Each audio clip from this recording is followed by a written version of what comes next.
Well, thank you very much. This has been an honor. It was a fairly long trip, but worth it. Tremendous things have been accomplished, as you probably noticed. Listened to a lot of wonderful speeches from the heads of a lot of wonderful countries.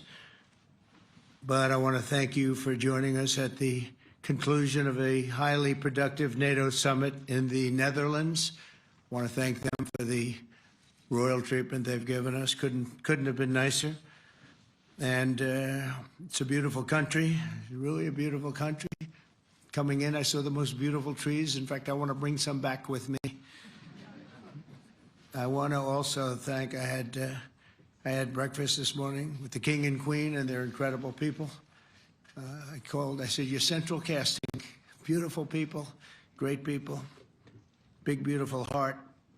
And I enjoyed that. And also NATO Secretary General Mark Rutte, who's been terrific. He's been a friend of mine. Used to be right here running this wonderful country. Now he's the NATO Secretary General. He's doing a fantastic job.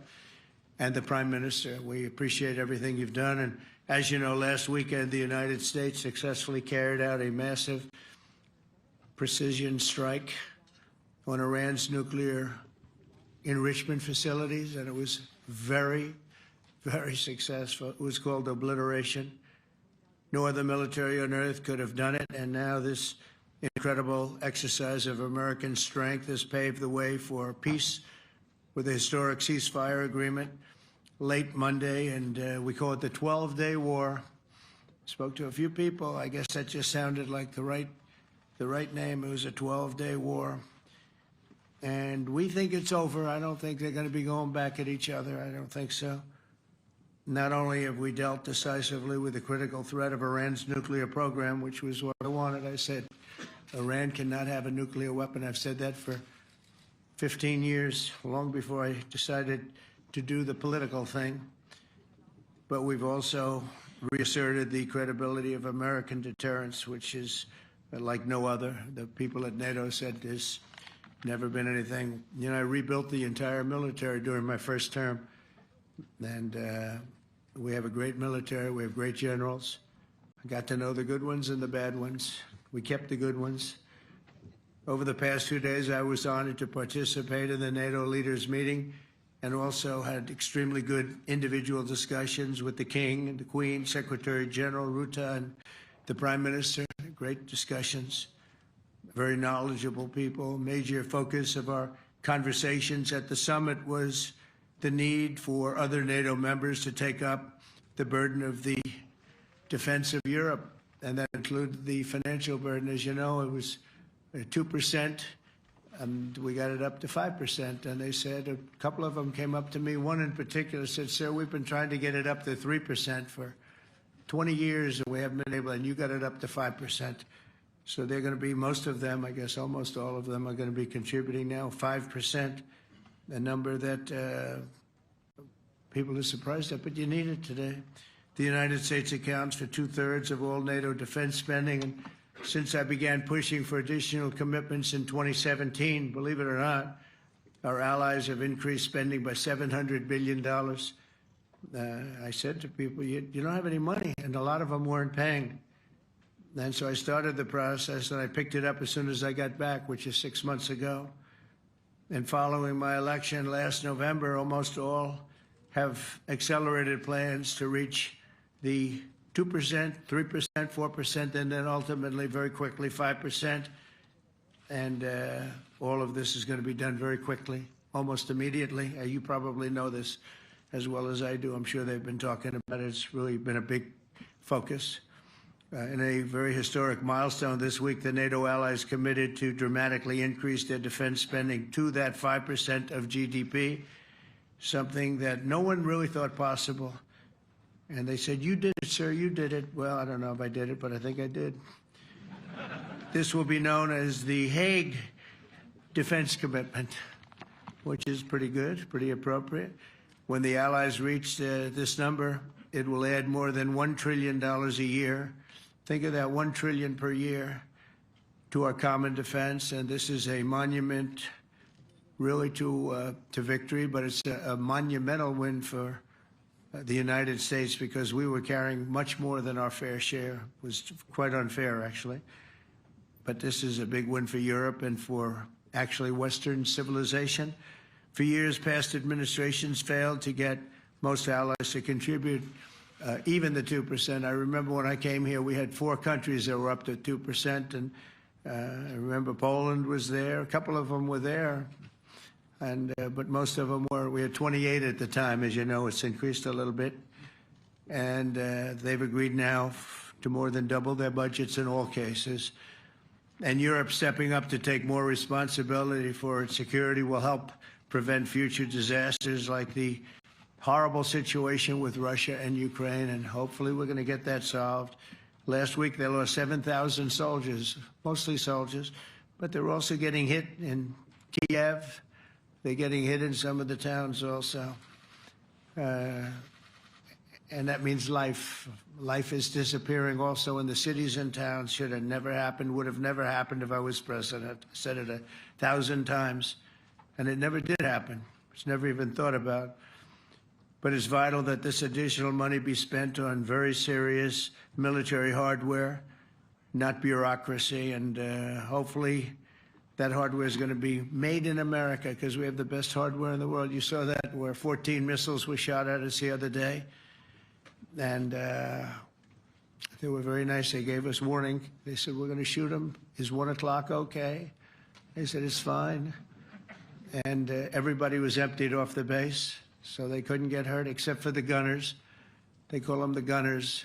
And out of 14 high-end missiles that were shot at the base in Qatar, all 14, as you know, were shot down by our equipment. Amazing stuff. Amazing that they can do. It's like shooting a bullet with a bullet. It's the same thing if you think about it. 14 out of 14, and they weren't even that surprised. I said, do you do that well often? They say, we pretty much do, sir. The Ukraine crisis has also highlighted the urgency of rebuilding our defense industrial base, both in the United States and among the allied nations. We cannot afford to be dependent on foreign adversaries for critical minerals. And as you know, we made a deal with Ukraine to take a vast amount of the land they have for minerals. We need it. And once again, I want to thank all of the people in the Netherlands, incredible people. It's a great place. And all of the NATO allies for the tremendous summit that we just had. A letter just came in, and a statement came in from the Atomic Energy Commission of Israel. And I just wondered, this is an official letter, and they're very serious people, as you know. The devastating U.S. strike on Fordo destroyed the site's critical infrastructure and rendered the enrichment facility totally inoperable. It was devastated. We assess that the American strikes on Iran's nuclear facilities has set back Iran's ability to develop nuclear weapons for many years to come. This achievement can continue indefinitely if Iran does not get access to nuclear material, which it won't. It's so sad that that whole thing had to go. But I just want to thank our pilots. You know, they were maligned and treated very bad, demeaned by fake news CNN, which is back there, believe it or not, wasting time, wasting, nobody's watching them, so they're just wasting a lot of time, wasting my time. And the New York Times, they put out a story that, well, maybe they were hit, but it wasn't bad. Well, it was so bad that they ended the war. It ended the war. Somebody said in a certain way, you know, that it was so devastating, actually. If you look at Hiroshima, if you look at Nagasaki, you know, that ended a war too. This ended a war in a different way, but it was so devastating. Also, they have, out of Dubai, just came that Iran's foreign ministry spokesman, this is Iran's foreign ministry, says its nuclear installations were very badly damaged by the American strike. So what bothered me about these reports were fake reports put out by the New York Times, failing, I call it the failing New York Times because it's doing terribly. Without me, it would be doing no business at all. But, and by fake news, CNN and MSDNC, all of these terrible people, you know, they have no credibility. You know, when I started, they were at 94% credibility, the media. Now it's at 16%. And I'm very proud of it because I've exposed it for what it is. But when I saw them starting to question the caliber of the attack, was it bad? Well, it was really bad. It was devastating. They were obliterated. In fact, you can't get into the tunnels. They just put that over. That just came out. They can't. There's nothing. There's no way you can even get down. The whole thing is collapsed in a disaster. And I think all of the nuclear stuff is down there because it's very hard to remove. And we did it very quickly. When they heard we were coming, it was, you know, you can't move it. Very hard, very dangerous, actually, to move to. And they also knew we were coming, so I don't think too many people want to be down there knowing we're coming. With the bunker busters, as we call them, we're the only ones that have them. We have the best equipment, best nuclear equipment, and we have the best equipment in the world. And by the way, we can't forget our submarine, which was out there, submarines actually, but submarine was out there. We shot 30 rockets into an area, every single one of them. I think it was almost 400 miles away, I think, Pete, right? 400 and long. It was in the ocean, long ways away. And we shot a total of 30. Every single one of them hit within 9 inches from where it was supposed to be. It took out a lot because we didn't do just Fordo. We did 2 others in addition, which hadn't been completely destroyed. So we hit them with a submarine from hundreds of miles away. Amazing, just amazing equipment. Greatest submarines in the world. Nobody's even close. They're 20 years behind us when it comes to submarine technology. So that's one, and the other was from the Atomic Energy Commission. And they have about 3 or 4 of them now coming in from atomic energy commissions from various places. But the one that we have that just came out, we released it a little while ago, was from the Israeli Atomic Energy Commission. But numerous of them are getting to see the site, and the site has been demolished. And again, we had these brave patriots, these incredible flyers, these people that can fly a plane better than anybody can fly a plane, going into very hostile territory, flying into the territory that has got more missiles and things pointed at it, but it was very stealth. They didn't get to see it. It was dark. That's the amazing thing about the shots. They hit the shots perfectly, and yet it was dead dark. There was no moon. There was no light. It was virtually moonless. It was very dark, and the shots were hit perfectly. But when they get demeaned, and they were very upset about it because they knew how strong it would be. Back in Missouri, the pilots flew about 36 hours, 2 ways, far distance, and in those incredible B-2s. And we then had the F-22s, and we had the F-35s, and we had other planes, and we had, I think, a total of 52 tankers. That means the big tankers, because the refueling was a lot for all of the different planes that we sent. Incredible operation, and I have to say, General Raisin Cain was incredible. That's why he beat ISIS, and we beat ISIS in a matter of weeks. I was told it would take 4 to 5 years. We did it in a few weeks, and he was great. That's why he's the head of the Joint Chiefs of Staff right now, because I had a very good experience with him. He knocked out ISIS in a period of literally a few weeks. Amazing. And it was supposed to take a few years, 5 years to be exact. So we had a great victory there, and we then came here, and I think we had a great victory here. But this is an ongoing project. This is the safety of Europe, the safety of the world. And they've raised it from 2% to 5%, something which nobody, and you're talking about over $1 trillion a year. So we're talking about a lot of money from coming in from countries that were not paying nearly enough to be effective. So I have, as you know, Marco Rubio with me, and Pete Hegseth, Secretary of State and Secretary of War. Should we say Secretary? You know, it used to be called Secretary of War. Maybe for a couple of weeks we'll call it that because we feel like warriors. It used to be called Secretary of War. In fact, if you look at the old building next to the White House, you can see where it used to be Secretary of War. Then we became politically correct, and they called it Secretary of Defense. I don't know, maybe we'll have to start thinking about changing it, but we feel that way. Do we have any questions, please? Wow. That's a lot of questions. Who's a nice person? Oh, you're not a nice person, but I'll let you ask one. Go ahead. What's he going to ask? He is not nice at all. I know him well. Thank you, Mr. President. Yeah. Thank you for taking the time before flying home. You just said you believe the conflict between Israel and Iran is over. What makes you so confident it is? And what do you do if it isn't? Because I dealt with both, and they're both tired, exhausted. They fought very, very hard and very viciously, very violently, and they were both satisfied to go home and get out.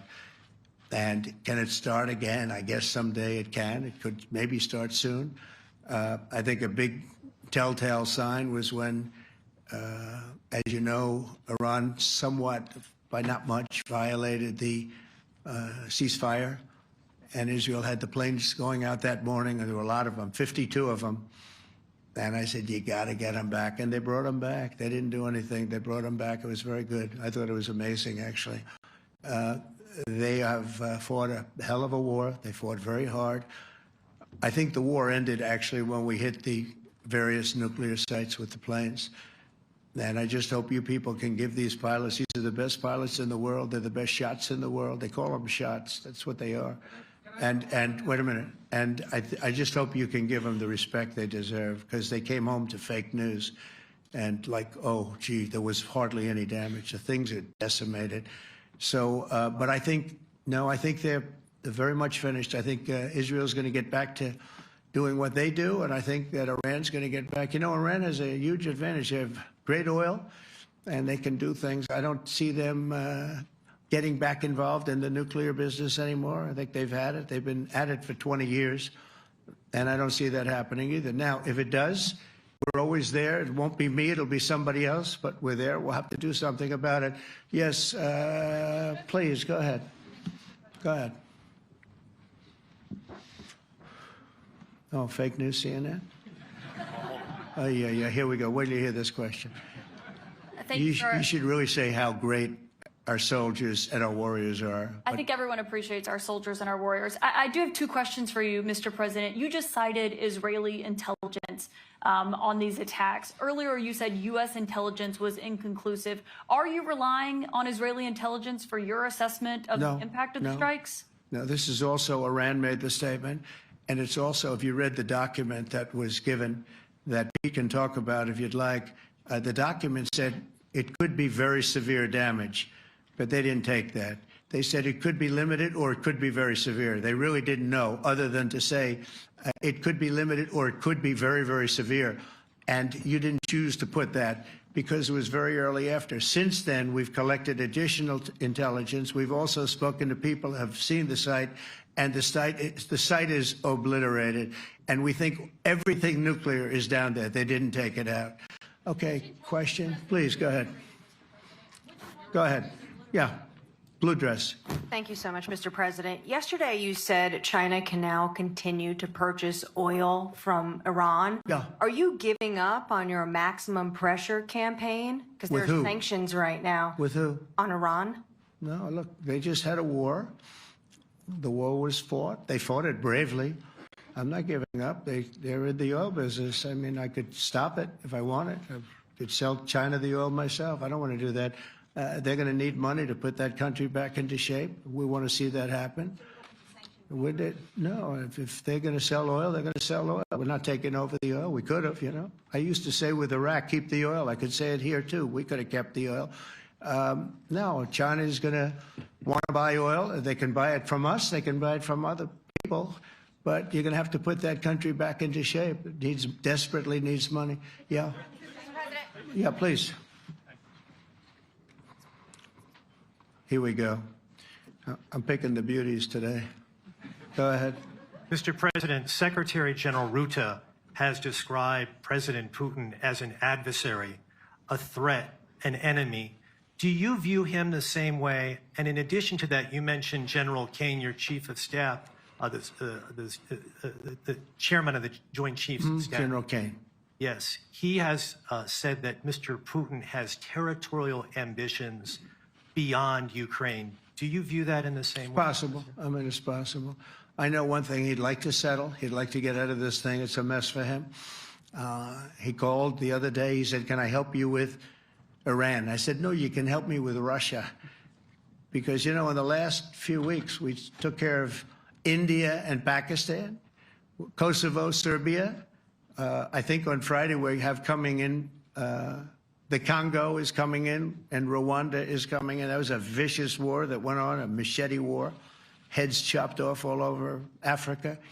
They're coming in. We did 2 others in addition to that. Nobody's ever done anything like this. No, I consider him a person that's, I think, been misguided. I'm very surprised, actually. I thought we would have had that settled easy. I've settled 4 of them in the meantime. But he did call up, and he said, you know, he's close to Iran. He'd like to help us get a settlement. I said, no, you help me get a settlement with you, with Russia. And I think we're going to be doing that, too. Yeah, please. Go ahead, please. Thank you, Mr. President. You've made clear your position on what impact the strikes had. I wanted to ask you what is next with Iran. For instance, is there any indication from U.S. intelligence that Iran was able to move any material? No, just the opposite. We think we hit them so hard and so fast they didn't get to move. And if you knew about that material, it's very hard and very dangerous to move. It's called, in many people, they call it dust, but it's very, very heavy. It's very, very hard to move. And they were way down. You know, they're 30 stories down. They're literally 30, 35 stories down underground. You think you got it all? Oh, yeah, we think we got it. We think it's covered with granite, concrete, and steel. Can I ask you, are you interested in restarting negotiations with Iran? And if so, have they reciprocated? So Or is our this sort of a people, settled- Marco could answer this, but our people are not, I'm not.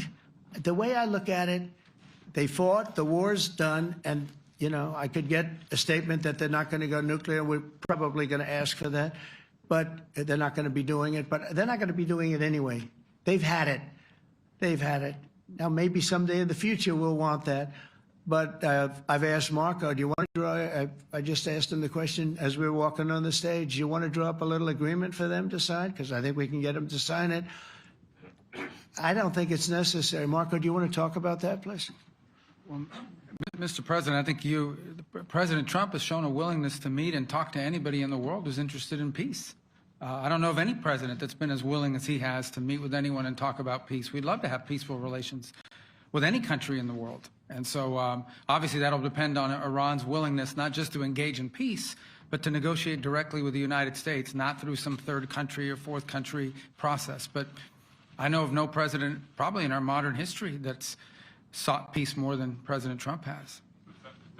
Sounds like the door is open, but you're in no rush. Is that right? Sounds like the door is open, but I'll tell you what, look, we're going to talk to them next week with Iran. We may sign an agreement. I don't know. To me, I don't think it's that necessary. I mean, they had a war, they fought. Now they're going back to their world. I don't care if I have an agreement or not. The only thing we'd be asking for is what we were asking for before about we want no nuclear, but we destroyed the nuclear. In other words, it's destroyed. I said, Iran will not have nuclear. Well, we blew it up. It's blown up to kingdom come. And so I don't feel very strongly about it. If we got a document, wouldn't be bad. We're going to meet with them, actually. We're going to meet with them. Yeah. Yeah, go ahead, please. Yes. Mr. President, Netherlands TV, thank you for visiting our country. Good. As I Thank you. understood, I, of course, would like to know how you slept last night at the House of the King. Oh, I slept beautifully. But probably a more serious question. I think you just had a meeting with President Zelensky. Did you discuss any ceasefire in this Russo-Ukrainian? No, I wanted to know how he's doing. He was very nice, actually. You know, we had little rough times sometimes. He was, couldn't have been nicer. I think he'd like to see an end to this. I do. I think what I took from the meeting couldn't have been nicer, actually. But I took from the meeting that he'd like to see it end. I think it's a great time to end it. I'm going to speak to Vladimir Putin, see if we can get it ended. But look, these are brave people. They're fighting these wars all over the place. You know, last week they had, I guess, I told you, close to 7,000 young soldiers, Russian and Ukrainian soldiers were killed, 7,000 in 1 week. It's crazy. It's crazy. So I'll be speaking to Putin. No, I had a good meeting with with Zelensky, and I had a lot of good meetings. We had a lot of good meetings with a lot of people, a lot of great leaders. But he's fighting a brave battle. It's a tough battle. Yeah. Go ahead, white dress. Thank you. Ida Hallikainen from Finland, Ilta-Sanomat. Good. You have played golf with President Alexander Stubb. How do you see Finland as a NATO ally and partner, and how would you describe your relationship with our president? Well, he's a very good golfer, okay? In fact, he was on his college golf team. He went to a good college in the South, as you know, a very good college, and he was a good golfer. We had a good time. I think my relationship's great. I want to buy icebreakers. You know, you're very good at icebreakers. And I actually made him an offer. I didn't go to Congress. They'll try and impeach me for this. But there's an old, it's not old, it's fairly new, but it's used icebreaker. And I offered him about 1/3 of what he asked for. But we're negotiating. We need icebreakers in the U.S. And if we can get some inexpensively, I'd like to do that. Actually, they'll fix it up, make it good. Also, we may buy some icebreakers. You know, you're the king of icebreakers, that particular country. They make them good. They make them really good, and they know what they're doing. And so we're negotiating with them for about 15 different icebreakers. But one of them is available now. It's old, and it's, you know, old. It's like 5, 6 years old. And we're trying to buy it. I'm trying to make a good deal. That's all I do my whole life. My whole life, that's all I do is make deals. Yeah, please. Go ahead. Sir, go ahead. Yeah, a question for NewsHour, Dutch TV. First of all, on Article 5, on your way here, you spoke about the commitment of the U.S. to Article 5, saying, I'll give you my definition once we're here. Yeah. What is your definition, and may the U.S. commitment to Article 5 change in case some of the NATO members do not reach the threshold that was discussed today? My second question is following up on a colleague on Iran. What intel reports do say that everything over there was obliterated? Yeah, well, there are numerous of those reports, and they're coming out fast and furious. But the most respected ones we've already seen. And I will say that on a very confidential basis, they're looking at the reports, like numerous reports, and including people going to the site and checking the site. And they're going to be having, I guess you're going to be having over the next couple of days a full, you're going to encapsulate it. But no, the site was obliterated, just like I said it was, and just like the pilots should be given credit for. As far as Article 5, look, when I came here because it was something I'm supposed to be doing, but I left here a little bit differently. I said, I watched the heads of these countries get up, and the love and the passion that they showed for their country was unbelievable. I've never seen quite anything like it. They want to protect their country, and they need the United States. And without the United States, it's not going to be the same. And you can ask Mark, or you can ask any of the people that were there. It was really moving to see it. They love their country. They were so respectful of me because I'm the head of the United States. And I made, you know, the King of Saudi Arabia, when I was in the Middle East, so I was in Qatar for a different reason, not a reason to get shot at. We were in there for economic development reasons, Qatar, UAE, and Saudi Arabia. All three leaders of those countries, and we took back $5.1 trillion into the United States. All three leaders said, you know, you're presiding over the hottest country in the world. The United States right now is the hottest. Everybody wants to be there. Everybody wants a piece of it. He said, a year ago, your country was dead. You had a deadhead running it. You had a country that was dead, and it was dead. You had people pouring through the borders. You had inflation. You had everything. He said, you've made it in 5 months at that time. You've made it the hottest country. This is the hottest country in the world. The United States right now is the hottest country in the world. And when I was around that table, it was a nice group of people, many of whom I knew from previous. When I saw the passion they had for the country, almost everyone, and you probably have the tapes, it was very public, but almost every one of them said, thank God for the United States. Without the United States, they couldn't really have NATO. It wouldn't work. It wouldn't work. It will in the future because now they're paying much more money. But it wouldn't work. It was great. And I left here differently. I left here saying that these people really love their countries. It's not a ripoff. And we're here to help them protect their country. Okay, we'll do one or two more. Thank you, Mr. President. Yeah. A question on Spain. Are you satisfied with today? Oh, I think Spain's terrible what they've done. No, I do. They're the only country that won't pay the full up.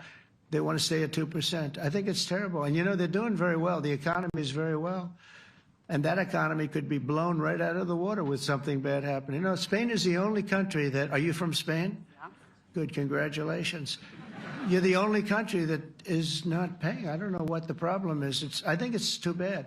So we'll make it up. You know what we're going to do? We're negotiating with Spain on a trade deal. We're going to make them pay twice as much. And I'm actually serious about that. We're going to make Spain... I like Spain. I have so many people from Spain that it's a great place and they're great people. But Spain is the only country out of all of the countries that refuses to pay. And, you know, so they want a little bit of a free ride. But they'll have to pay it back to us on trade because I'm not going to let that happen. It's unfair. It's unfair to NATO. All right, sir, please. Go ahead, right in the back. Yeah, you, tall one. The tall man.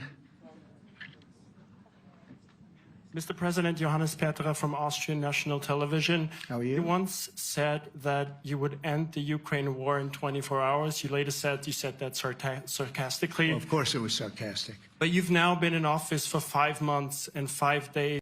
Why have you not been able to end the Ukraine war? Because it's more difficult than people would have any idea.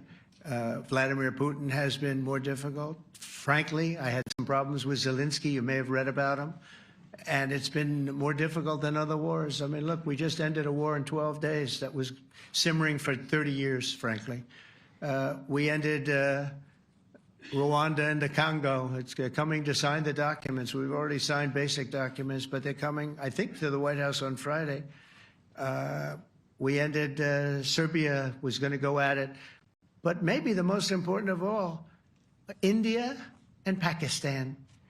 And that wasn't whether or not they may someday have nukes like we're talking about in the Middle East, like we're talking about with Israel and Iran. This is they have nuclear weapons. I ended that with a series of phone calls on trade. I said, look, if you're going to go fighting each other, it was getting very bad. You know how bad that last attack was. It was really bad. If you're going to go fighting each other, we're not doing any trade deal. No, no, no, you have to do a trade deal. I said, we're not doing any trade deal. And in fact, I had the general, who was very impressive. The general from Pakistan was in my office last week. You know, Prime Minister Modi is a great friend of mine. He's a great gentleman. He's a great man.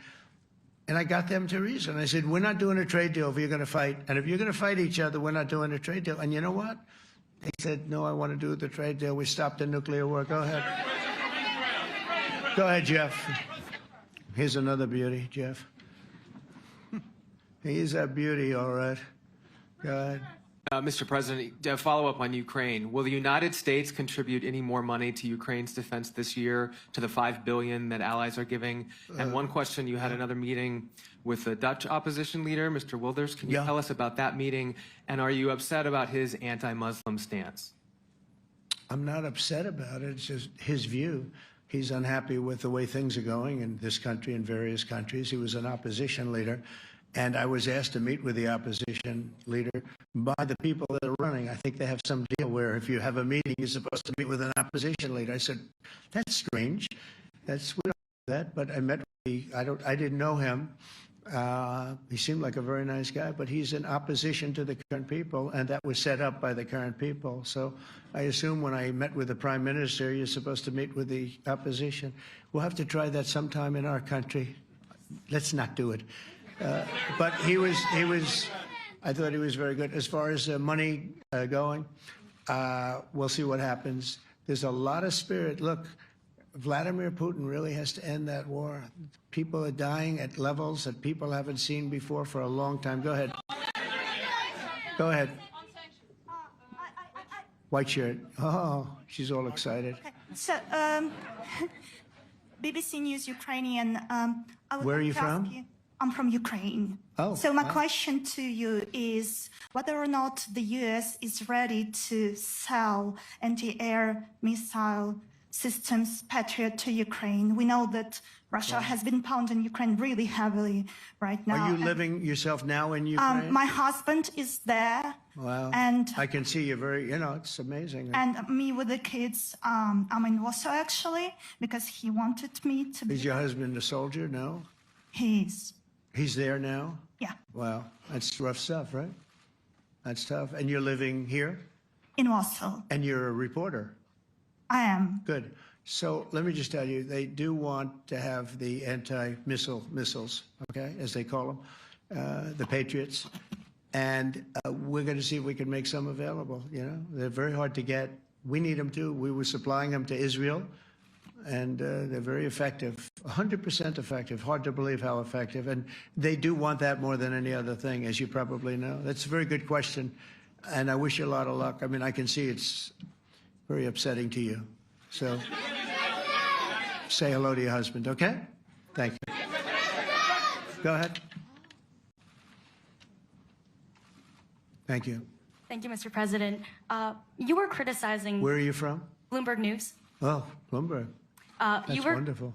you were criticizing the Federal Reserve Chair before coming to this summit. Yeah, I think he's terrible. I was wondering if you've begun interviewing different candidates for the Fed pick. Yeah, I know within 3 or 4 people who are going to pick. I mean, he goes up pretty soon, fortunately, because I think he's terrible. We have no inflation. We have a tremendous economy. Hundreds of billions of dollars of tariff money is pouring in. Factories are being built because they don't want to pay the tariffs, so they're building them all over the country. I think we're close to $15 trillion. I told you $5.1 trillion from the Middle East alone, but of investment money coming in. There's never been anything like that in the history of our country. But we have no inflation. And we have borrowing because Biden, stupidly, they did short-term debt. So we have borrowing coming up. And, we'll go 10 years, maybe longer, maybe shorter, but we'll go a long period of time when we do the debt. And because of him, because of this guy, we will have to pay for years. We'll be paying for him. And I said to him, listen, there's no inflation. He says, but maybe there'll be some. That's true. I said, if there is some, what you do is raise the rate. I'm okay with that. You raise the rate in 2 years from now or a year from now. But because the rate's high, we have to pay more for debt. It's pretty equal. In other words, if it's 4%, it's 4%. If you drop it a point, you'll pay 3%. So it's fairly equal, not necessarily, but fairly equal. So we're going to end up paying maybe 2 points or 3 points more. 3 points would be about $900 billion a year because of this very average mentally person. He's an average mentally person. I'd say low in terms of what he does, low IQ for what he does, okay? Wait, so instead of paying $900 billion, we don't want to pay 900 just because he doesn't want to lower the rate. I said, if there's inflation in 2 years or 3 years or 1 year from now, you raise the rate and you take care of the inflation, among other things. But he's probably a very political guy, I guess. I don't know. I think he's a very stupid person, actually. All right, one more. Let's go. How about you? Go ahead. She looks so happy and everything. Thank you. That's why I I'm picked from her. Spain too. I'm Ana Buch from La Vanguardia. I wanted to know if You're where from? Spain too. I wanted to know if you want to. That's the Spain corner right there. Shouldn't have said that. That's okay. I do like Spain, by the way. I think it's unfair that they're not paying, but go ahead. Are you going to negotiate directly with Spain about? I'm going to negotiate directly with Spain. I'm going to do it myself. They're going to pay. They'll pay more money this way. You should tell them to go back and pay. You're a reporter? You tell them to go back. They ought to join all of those countries that are paying 5%. Spain's going to be just about the only one that's not. They were the most hostile toward doing it. It just doesn't make sense to me. Okay. All right, Kelly, go ahead. Here we go. There's another one. Hello, sir. Thank you We got them all today. Okay. So, Mr. President, you talked about expecting some on-the-ground assessments at Fordo and other sites. Now Is that Israeli and U.S.? It's been obliterated, Kelly. It's What is your message then, sir, to the intelligence community when they present reports? You're not disputing the DIA report. You're just They presented a exists. report that wasn't finished. We're talking about something that took place 3 days ago. I understand that's The report was done So 2 what days is ago. your- Wait a minute. Yes. They didn't see it. All they can do is take a guess. Now, if you take a look at the pictures, if you take a look how it's all blackened, you know the fire and brimstone is all underground because it's granite and it's all underground. You don't show it. But even there, with all of that being said, the whole area for 75 yards around the hole where it hit is black with fire. The group that's run by this gentleman, in fact, you may want to talk about it for a second because we're going to issue a report. And I think it's not even a very exciting report at this point. It's been obliterated, totally obliterated. And they did a report, but it was like, if you look at the dates, it's just a few days after it Understood, happened. sir. So they didn't see it. They said it may be very severe. Go Understood. ahead. Do you have a message for the intelligence community, though, in terms of unvarnished information getting to you, that it's not... I don't really have a message. I would say issue the report when you know what happened. I wouldn't say that it could be severe or maybe not. They use the word severe. It could be severe or maybe it's not.